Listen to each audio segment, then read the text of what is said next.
During the Easter season, our first readings come from the book of Acts. It tells the story of the life of the early church, especially how the apostles spread the good news of Jesus Christ. And these accounts from the book of Acts continue to be quite relevant for us today, especially considering that our times have become very much again like the times of the apostles. We live amongst an increasing number of our neighbors who do not share our Christian faith and values. And if we wish our faith to continue to grow, as it did in the early church, then we need to learn from the first followers of Jesus, how they lived and acted. So today's first reading continues the first missionary journey of St. Paul. Paul and Barnabas, having encountered Jesus in a life-changing way in their own lives, can't keep this to themselves. The love of Christ compels them to speak out and even to travel to various different communities in Asia Minor to share the good news. They've just finished preaching in a town called Derbe, where they had very good success, it says, bringing a considerable number of disciples to the Lord. So for Paul and Barnabas, the fact that many of the people that they met in those cities did not follow God wasn't a sorrow for them, but rather it was an opportunity for them to invite them to meet the Lord. And that too must also be the change in the way that we also look at things. Not to sit in sorrow, thinking about those who have turned away from Christ, but to see it as an opportunity to invite everyone anew. So Paul and Barnabas, they returned to the towns of Lystra, Iconium, and Antioch. And they had already been at these three places earlier in their journey. But their time with the people there had been cut short because Paul was nearly stoned to death. The one thing that seems to have saved Paul was that his attackers ended up dragging his body out of the city, thinking that he was already dead. So obviously it was a pretty severe attack. And you can imagine the new Christians who have just listened to Paul and Barnabas, have just begun to follow the Lord, of how distraught they would have been seeing Paul's fate.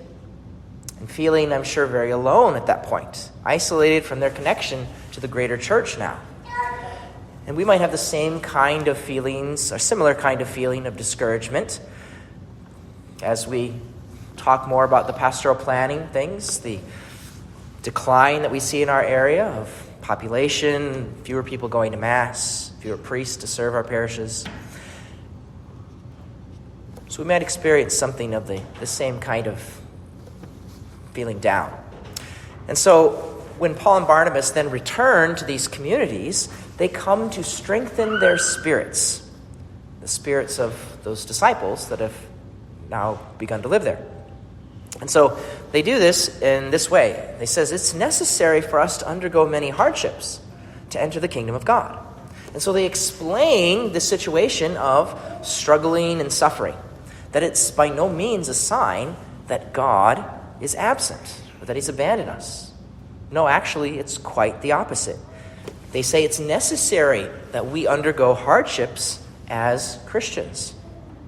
And that fits in quite well with what Jesus says, his new commandment that he gives in the gospel.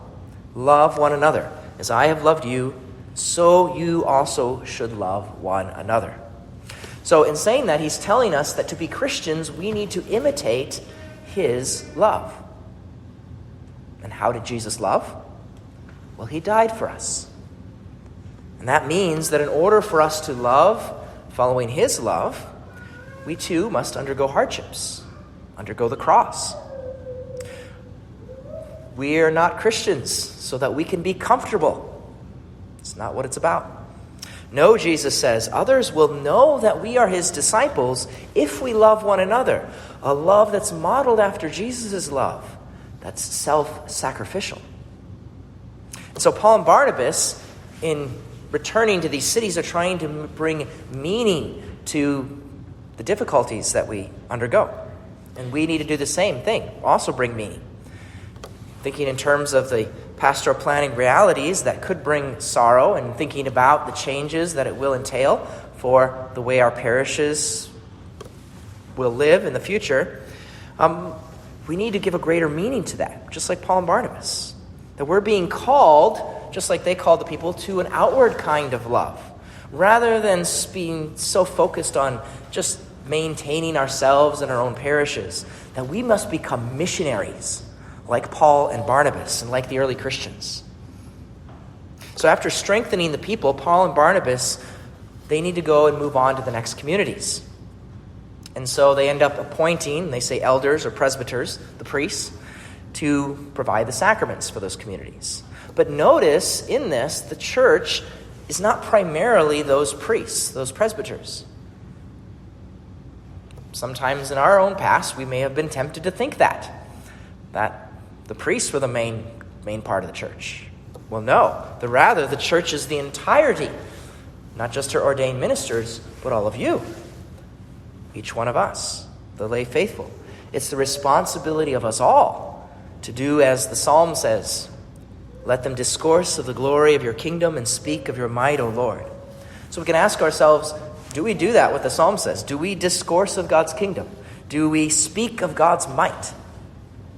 If we don't go out and do that, well then how are people supposed to know him if we don't tell them of him? So we hear also in the second reading, God desires to make all things new. Do we believe that? Do we believe that he wants to make all things new? That God can renew his church? That he can renew his church right here? God's desire, he says also in that reading, is to dwell with us and for us to be his people. The God himself will always be with us as his God. Paul and Barnabas, they report at the end of the reading today that God opened the door of faith for all people. And so, we need to make sure that the door of faith is open to all people. And that means not just waiting inside of our doors, hoping that other people might show up. It's not what it is to be a Christian. But rather, we go out through our doors to find our neighbors and to bring them back through our doors so that all might discover the God who dwells here. And this is what Jesus did. He went out in search of us, even to enter into our fallen human condition, even to the point of death. So do not be afraid of hardships, of being uncomfortable. It is necessary for love. I give you a new commandment. Love one another as I have loved you.